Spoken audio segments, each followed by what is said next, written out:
Rams game? Well, I need to see two things from the New Orleans Saints, Jonathan. Number one, I need them to shut up about last year. It's over. There's nothing you can do about it.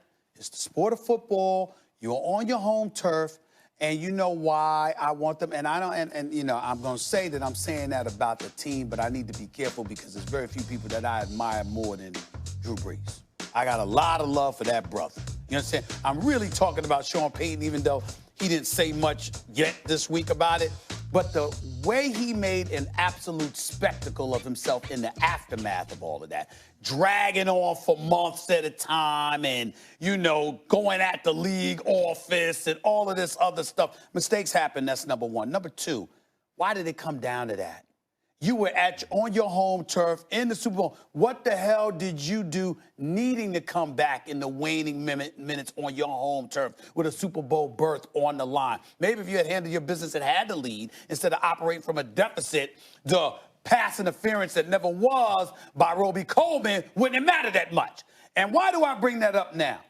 Because we just saw Monday night. I recall the Houston Texans going up 27-21. I recall Deshaun Watson, you know, connecting first with Michael Thomas. Then after that, 37 yards with Kenny Stills, who just got there, by the way, from Houston for a touchdown to take a lead. And once again, you need the 40-year-old Drew Brees to come to the rescue. All this damn talent. Michael Thomas got a $20 million a year, okay? To Alvin Kamara, we know what he could do, all right? You got Jared Cook up in there. You got Ted Ginn.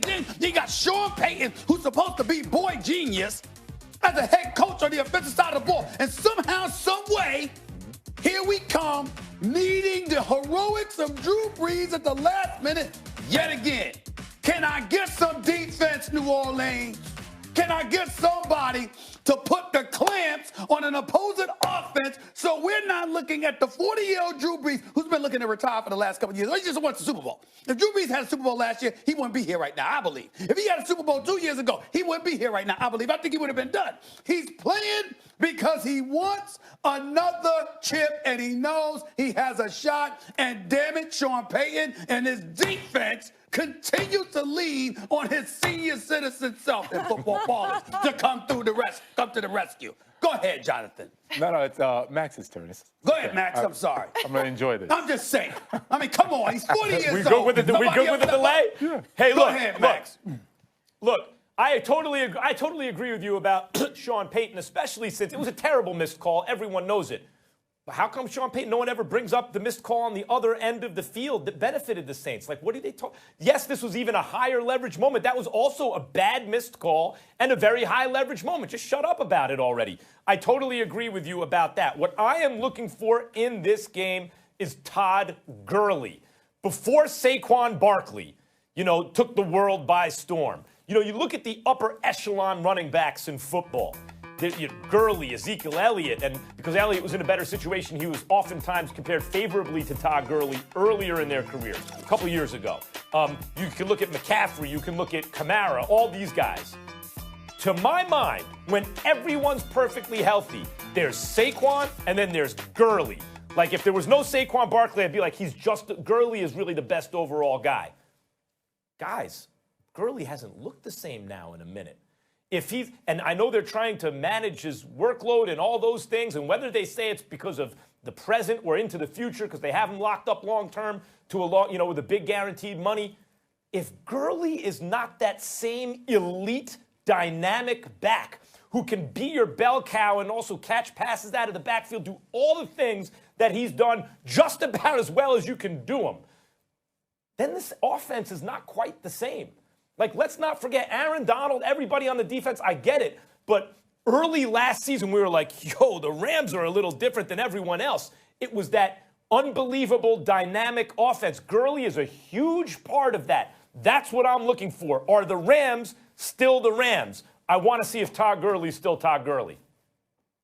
Okay, I agree with you, Max. And to address my man Stephen A., there was a nice big presser to start the season from the Saints, backed by Sean Payton, who said, we are moving on. We are not crying about it anymore. We are moving on. So the whole no call, et cetera, that has been done for a long time now. And I hear about the 40-year-old Drew Brees, senior citizen. He's still one of the best, if not the best quarterback in the NFL right now. So it is no wonder that you can rely on him because the defense may or may not show up, because that's frankly discrediting Deshaun Watson and how good he's been as a quarterback when he's healthy.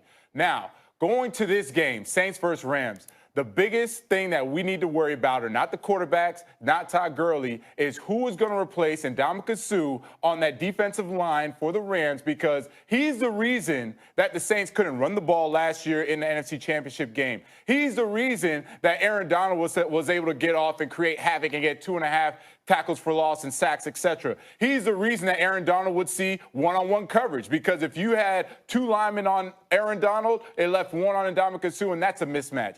I don't know who that guy is going to be up front for the Rams. And if that guy isn't there, you have Alvin Kamara that's going to get his yards that he didn't get last year. Then you have Michael Thomas, who's going to figure out a way to get open against Aqib Talib in the play-action pass. If that happens, you're looking at a Saints victory, and it's not even going to be close, to be quite honest with you. It's not going to be close. All right, let me address, Jonathan, what you just pointed out.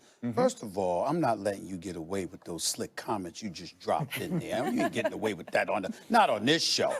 Listen, don't try to interpret my words as being disrespectful to Drew Brees.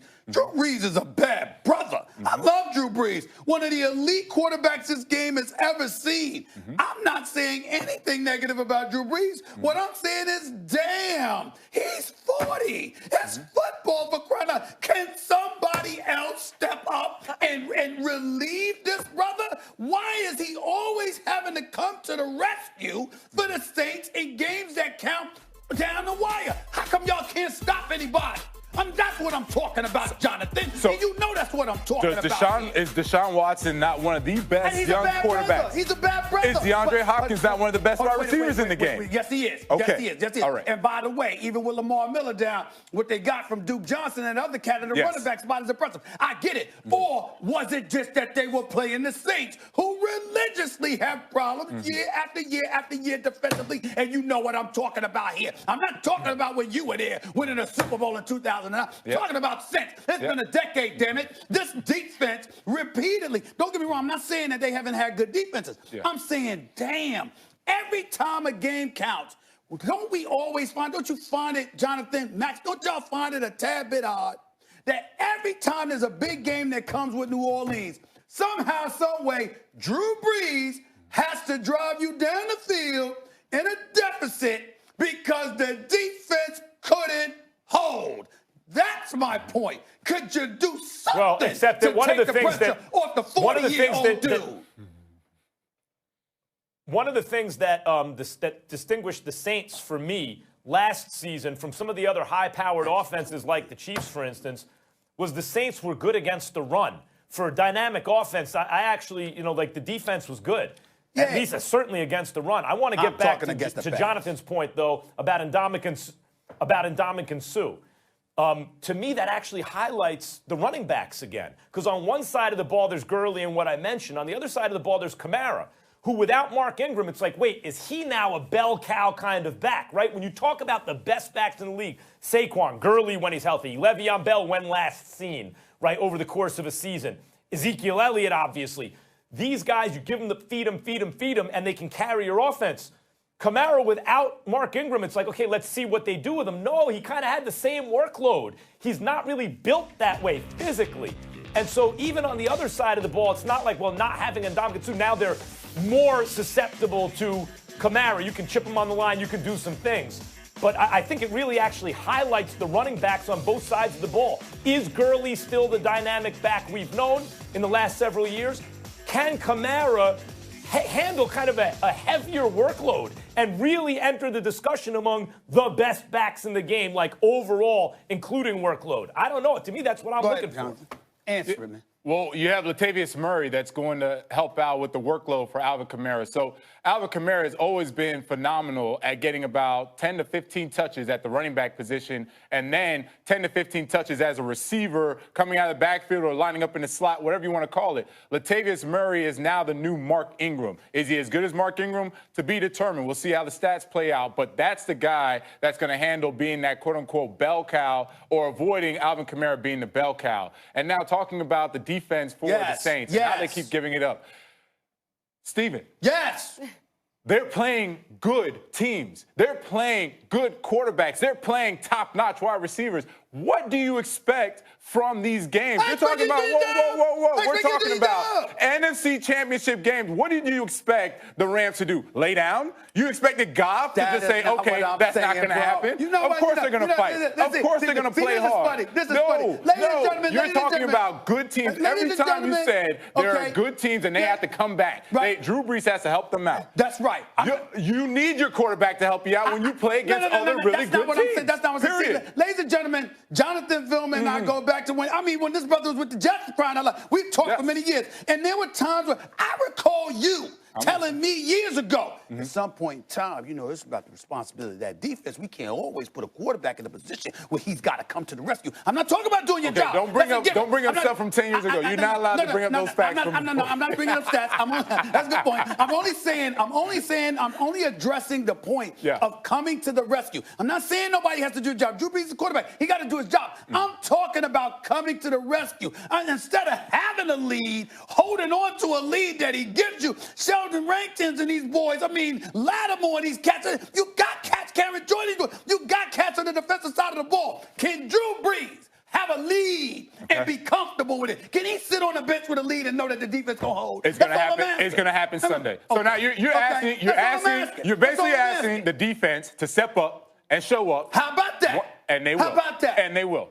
They will. Because I got news for you. Yes. If you don't win, let me say this for the record, Jonathan Vilma. If the New Orleans Saints don't get to the Super Bowl, I promise you, it will not be Drew Brees' fault. He will do his job. And your defense gonna do yours. Period. Period. Did he get the ball down the field? Did he get the ball down the field in the playoffs when he needed to last year? Drew Brees was looking his age a little bit late in the season. Let's be honest about that. He got him down the field. That's where the pass interference didn't get called. On a bad throw, by the way. And then on Monday night, he needed 35 yards to put them in field goal range. What'd he get? 35 yards on 3 receptions. Damn you, the defense, man. Show up, man. Stop putting Drew Brees in the hole. He's 40. We will see Sunday. He's 40, Jonathan. We'll see Sunday. He's 40. You're calling out the defense. That's fine. They need to stop being cruel. They're grown men, they can handle it. Respect that. They like that. All right, we'll guys. see. Look out for your elders. We'll see He's Sunday. 40. And stop calling him elder. He's 40. Ooh, let him know. He can play. Tell him about your Football, quarterback. he's 40. All right, Jonathan Vilma, you have been an amazing